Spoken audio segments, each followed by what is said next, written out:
ಕಂಡುಕೊಂಡೆ. ಇವತ್ತು ಕರೆದದ್ದು ಯಾಕೆ ಬಲ್ಲೆರ? ವಿಶೇಷವಾಗಿ ಪಂಚಕೋಟೆ ರಾಯರ ದರ್ಶನವಾಗಿದೆ ಬ್ರಾಹ್ಮಿ ಮುಹೂರ್ತದಲ್ಲಿ.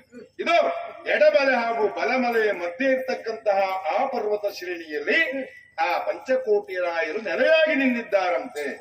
ಅವರಿಗೊಂದು ವಿಶೇಷ ಪೂಜೆ ಪುರಸ್ಕಾರವನ್ನು ಮಾಡಬೇಕಾದ್ದು ನನ್ನ ಕರ್ತವ್ಯ. ಕೊಡುಗೈಯ ಮನೆಯಲ್ಲಿ ನೇತೃತ್ವವನ್ನು ವಹಿಸಿದ ಮೇಲೆ ಮಾಡಬೇಕಾದ್ದು ನನ್ನ ಕರ್ತವ್ಯ.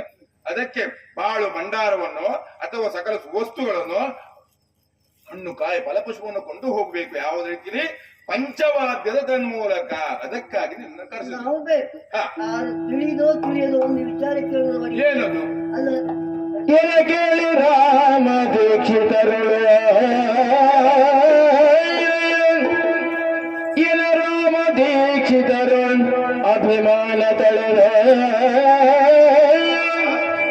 ಜನ್ಮ ಸಾರ್ಥಕವಾಯಿತು ಶಕ್ತಿಯನು ತಿಳಿದ